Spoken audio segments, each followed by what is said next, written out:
heats. We may as well call them semi-finals, as Tim was mentioning with the first. It's only the top two. Tapper and Charlton will be the favourites in this one. Tapper goes in 3, a small, explosive athlete. She's brilliant to watch, and so too is Devon Charlton, the Bahamian, who, thanks to a lightning quick start at the World Indoors, got herself a silver there. She made the World Championship final. She had a national record in that semi-final that Tim was talking about with 12.46. So the quality here coming from the Caribbean island. But the times to watch: Fourie of South Africa with that 13.04 from the first of the semi-finals, with Mars of Northern Ireland just a shade outside that incredible 50-year-old national record from Mary Peters. She ran 13.37. So an opportunity for one or two of these other women here, if indeed it is the Caribbean island nation athletes who take the 2 automatic spots. And there is Devon Charlton, 26 years of age now, 7th eventually in the final in Eugene, but a world indoor silver. And she got out the blocks beautifully in Belgrade. What a great start to a wonderful year of athletics that was in Serbia. Feels like it was a lifetime ago now, back in March. And there's Tapper, Pan American bronze, Olympic bronze, 7th in this final back in 2018, but she's a much better athlete than she was 4 years ago. And there's Mucci, 2nd from the left, the Australian Oceanian champion, former heptathlete, getting herself primed and pumped for this second semi-final. And it's likely to be a windy mark again. Here's the official confirmation of the lineup for the second heat. Top 2 advancing to the final in 2 days' time. Tapper in 3 and Charlton in 5 will be the favourites to take the automatic spots. Wind reading in the first of the heats was 2.5. Feels like it might be even breezier now. Athletes preparing for their introduction. Lane number 2, a lifetime best of 13. Well, Heather Payton representing Scotland, but she's a Birchfield Harrier. Massage therapist getting a great reception from the crowd, and the president of Birchfield Harriers, who's sitting alongside me and will no doubt chip in when the race is finished. And Megan Tapper, the Pan American bronze medalist 3 years ago, the Olympic bronze medalist, a small, compact, very fast, technically proficient hurdler. Watch for her in the early stages. Jyothi Yadeji of India, PB in a national record this year. I wonder if she could use this inspirational setting to duck under 13 seconds for the first time. Now to Devon Charlton, joint favourite for this one. That 12.46 PB and national record coming in the semis in Eugene. World indoor silver back in March. Celeste Mucci, the Oceanian champion, just off the podium on the Gold Coast in the heptathlon. Now deciding to fully focus on the sprint hurdles. 22 years of age, she's a young emerging talent. The Australian commentators in front of us getting very excited about her chances of making the final.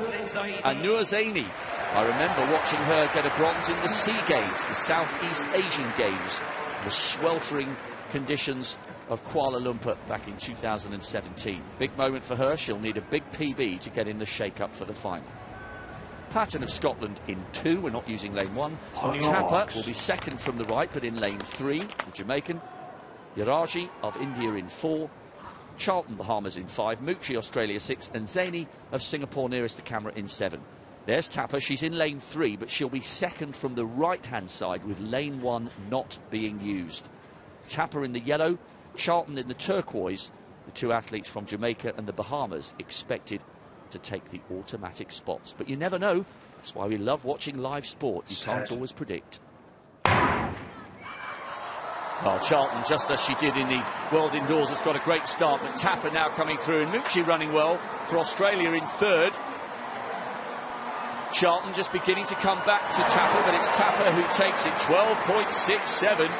But once again, agonisingly close to Bridget Foster-Hilton's Games record. It was +2 metres on the nose, so it would have counted as a Games record. Excellent running by the 2 Caribbean islanders. Just waiting for Mucci's confirmed time. I reckon she would have just been around about 13 seconds, maybe a shade under. Yep, 12.96. So Mucci of Australia is in pole position for one of the non-automatic spots, and in so doing with 12.96, good on her, she's equalled her PB. Yeah, good running that in the second heat. Megan Tapper with that 12.68 heat win. Again, looking very, very good. As Rob said, the two favourites in this were Tapper and Charlton. Tapper going third in the semi-finals at those World Championships when she ran her PB of 12.52. Talked about the super times at those World Championships. There was also carnage in the early rounds as well. A couple of Americans not making it through. It really was a drama-filled event at those World Championships a couple of weeks ago. But Tapper there on the dip, just beating the athlete that finished 7th at those World Championships. Smaller in stature, has to raise her hips just a little bit to get over the barriers, but compact, fast, a little clip. But athletes are being sensible here, Rob, because they've got a couple of days before the final, so they're full out. This is their one opportunity to get the body going, get a good time on the clock, and that was a good run by the Jamaican. Certainly was. Megan Tapper, the Olympic bronze medalist, with an excellent piece of qualification, 12.68, safely through to the final, along with the world indoor silver medalist, Devon Charlton. Celeste Mucci equalling her PB. Looks like she's got a great chance of going through as one of the non-automatic qualifiers.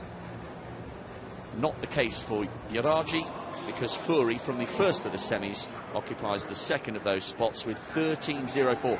Look at the way Charlton gets out. You can tell why she's so proficient indoors over the 60. But Tapper, physically, she's tiny, Catherine, but in some ways, she's therefore tailor-made for the sprint hurdles. Yeah, you can see it's a great side shot. She literally has to just lift her hips a couple of inches to get herself between her sprinting position between the barriers. And Charlton as well, technically pretty good with that right leg lead. The quick whip around of the trail leg to get it back into contact with the track so you can drive forward.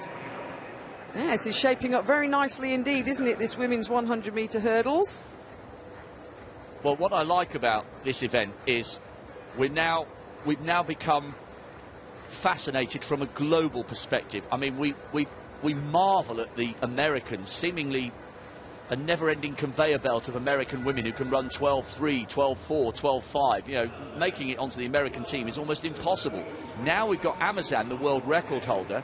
You've got beautiful, flowing, technically proficient hurdlers from the Caribbean in the form of Tapper and Charlton from the Bahamas. So you've got African intrigue, Caribbean intrigue coming up good enough to challenge the Americans, who've still got one or two excellent performers, the likes of Kenny Harrison, the former world record holder. This is a great, great time for female sprint hurdling. We should really savour these races because we're watching 3 different continents able to perform at the peak of their powers. What's fascinating about Megan Tapper there is she is a